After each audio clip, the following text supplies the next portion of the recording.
શિક્ષણની સાથે સાથે એક કલાનો શોખ હોવો એ પણ એક જરૂરી છે. જો કે ઘણાને અન્ય અલગ અલગ કલાનો શોખ હોય છે. મારી સાથે અહીંયા બેન જો કે પોતે એક પ્રાઇમરી શિક્ષિકા તરીકેની એક સારી એવી ભૂમિકા પોતે ભજવે છે. સૌપ્રથમ તો એમનું પ્રાઇમરી પહેલાં તો નામ તમારું જાણી લઈશ કે આપનો અભ્યાસ. બેન, આપનું પ્રાઇમરી આપનું નામ શું છે? મારું નામ મનીષાબેન પટેલ. યસ. અને આપણું વતન બેન કયું છે? વતન ઊંઝા, ગામ મકતુપુર. અચ્છા, આપ ઊંઝાના મકતુપુરના છો. બેન, આપે શરૂઆતનું પ્રાઇમરી શિક્ષણ ક્યાં લીધેલું? પ્રાઇમરી શિક્ષણ 1 થી 7 ગામમાં જ લીધું અચ્છા છે. અચ્છા. મામાના વતન મામાના વતનની અંદર ત્યાં ઊંઝાની ગામમાં. જોડે જ ગામ છે. બરાબર ત્યાંથી બરાબર. પછી અમદાવાદ લીધું છે અને ત્યાંથી પછી અહીંયા જોબ મળી પ્રાથમિકમાં. બેન, આપે પીટીસી કરેલું છે ને? પીટીસી કર્યું અને પછી શાસ્ત્રીના જે પિતા સમાન જે છે એ શાસ્ત્રી એમના તરફથી મને જે ભણવાનું આગળ મળ્યું એમના સહયોગથી મેં ગ્રેજ્યુએશન પૂરું કર્યું. Very good. સરસ મજાની વાત કરી કે એમને જે શાસ્ત્રીની અંદર જે પિતા તરફ એટલે એમનો જે પ્યાર મળ્યો એના સાથે સાથે એમને ગ્રેજ્યુએશન સર બી એમને ગ્રેજ્યુએશન કર્યું. ખૂબ અભિનંદનની વાત કરી. એક સમાજને એક સારો એવો સંદેશો અને આમાં સૌથી મોટો સપોર્ટ મારા સસરાનો છે. અચ્છા, શું નામ છે એમનું? પ્રહલાદભાઈ. બેને એવી વાત કરી કે જે પોતે આર્ટનું અત્યારે જે કંઈ કામ કરી રહ્યા છે ત્યારે એમના પપ્પાનો એટલે પ્રહલાદભાઈનો ખૂબ જ સપોર્ટના કારણે એવું ખૂબ સુંદર કામ કરી રહ્યા છે. બેન, અત્યારે હાલ તમે પ્રાઇમરી જે શિક્ષણ મારે ખ્યાલથી કઈ સ્કૂલમાં છો અત્યારે? કેદારનગર પ્રાથમિક શાળા જેડા સેન્ટર, ડીસા તાલુકાની જેડા સેન્ટરમાં કેદારનગર પ્રાથમિક શાળા. કેદારનગર બરાબર. ત્યાં હું મુખ્ય શિક્ષક તરીકેની મારી ફરજ બજાવું છું. ખૂબ સરસ. બેન પોતે જેરાની બાજુમાં કેદારનગર જે પ્રાઇમરી સ્કૂલ છે એમાં એક પોતે એક આચાર્ય તરીકેની ખૂબ સુંદર ભૂમિકા પણ ભજવાઈ રહ્યા છે.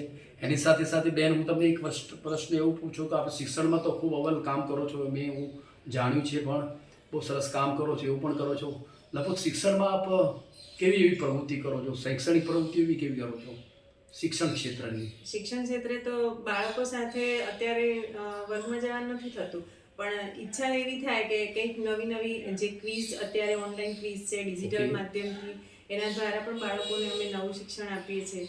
અને રમતગમતમાં પણ પછી અત્યારે કલા ઉત્સવ છે, પછી બાળ મેળો છે, એના દ્વારા પછી કે બાળકોને સ્કિલ કઈ રીતે આપીએ કે અમુક બાળકો એવા હોય કે જે ભણવામાં નબળા છે પણ આમ બહુ એક્ટિવ હોય છે, તો એમને અમે ધારો કે સ્ક્રૂ ફિટ કરવો કે કોઈ આ પંખા હોય તો એનું અને એ જાતે ઘરે કઈ રીતે પ્રાથમિક એનું કામ કરી શકે એના માટે અમે એ બાળકોને. ખૂબ સરસ વાત કરી બેન. મેં આવો વિડીયો એક હમણાં જોયો તમે તાજેતરમાં કે જાપાનના વિદ્યાર્થીઓને પ્રાઇમરી શરૂઆતથી બાળકોને આ રીતનું એક શિક્ષણ આપવામાં આવે છે.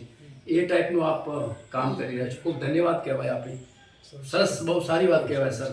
બેન, હું તમને એક વાત એવી કહેવા માગું છું. આજે આપના ઘરે આવ્યા પછી વિવિધ આપના જે નમૂના જોવા મળ્યા, જે તમે એક હસ્તકલાના રૂપી પોતાના હાથથી તમે જે બનાવી રહ્યો છો, આનો શોખ કેટલા સમયથી છે અને આપે આમાં કેવું કેવું કામ કર્યું છે? એટલે આનો શોખ તો જ્યારે અમે પીટીસી કરતા ને ત્યારથી ઘઉંના નાળવા હોય કે કોઈ બી નાનું વેસ્ટમાંથી બેસ્ટ વસ્તુ હોય એ બહુ જ બધું બનાવેલું હતું. પણ વચ્ચેનો સમયગાળો બાળકો સાથે કામ કરતા કે કોઈ નાની બોટલ હોય એમાં સૌથી વધારે પ્રેરણા જ્યારે કોરોના સમયનો ટાઈમ હતો ને ત્યારે આખા ઘરના બધા કુંડા કલર કરી દીધેલા, બાર દિવાલો ક્યાંય કશું બાકી નતું રાખ્યું, એનો સરસ થતું. અને એમાંથી જે પ્રેરણા હતી ને એ બચી રહી હતી. તો પછીના ટાઈમમાં આ જે રિપન આર્ટ કે જે મોબાઈલનો ઉપયોગ કરતા પણ એમાંથી પછી એક જ વસ્તુ મગજમાં એવી પકડાઈ ગઈ કે આ વસ્તુને થોડી આગળ કરી, ચિત્રમાં રસ હતો અને આ કેમ હું ના કરી શકું એમ, કોઈના ક્લાસ વગર કે જાતે કેમ ના કરી શકું, એમાં નાનાથી મોટા લઈ અને આમાં ઊંડી ઉતરી. અને પછી થોડો ટાઈમ પાછો એ જતું રહ્યું કે સ્કૂલ, નાના બાળકો છે મારા અને એમના પાછળ ટાઈમ આપ્યો, પણ પછી એ બાળકો બહાર ભણવા ગયા એટલે મને એમ થયું કે એકલી પડવું અને કંઈ થાય એટલા માટે મેં આ કર્યું. બેને બહુ સરસ મજાની વાત કરી કે સમયની સાથે સાથે એમને જે પોતાની કલા હતી એવું એમની વાત એવી કરી કે કોઈ પણ વસ્તુ અશક્ય નથી, દરેક વસ્તુ શક્ય છે. આ વસ્તુ બને કેમ નહીં એ ધ્યેય પરથી તમે એક સરસ મજાના બધા જે અહીંયા નમૂના બનાવેલા છે, કલરનો ટચ ના મળે કે ડિઝાઇન ના મળે ત્યાં સુધી કામ કરે. ખૂબ સુંદર મજાના તમે જે અલગ અલગ જે નમૂના બનાવ્યા છે, બહુ આબેહૂબ નમૂના બનાવેલો છે.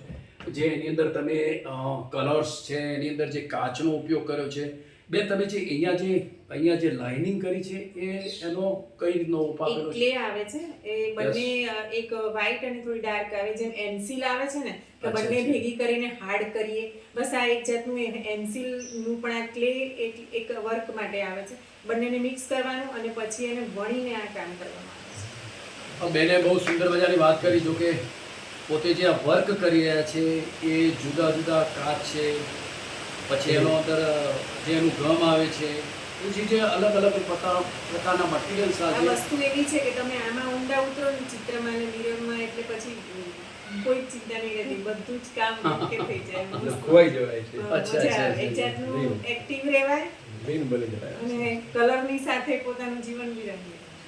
બેને એવું કીધું કે કલરની સાથે જીવન પણ એક ખૂબ જ રંગીન જીવન કરી એવી સુંદર મજાની એક સરસ મજાની વાત કરી.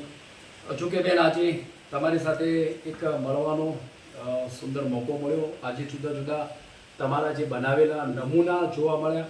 એક સરસ કે તમે પોતે એક શિક્ષક તરીકેની એક વ્યવસાયની સાથે પણ સમયની સાથે એક સુંદર કામ કરો છો એ ખૂબ ધન્યવાદની પાત્ર છે. સમાજની એક સારી એવી પ્રેરણા છે.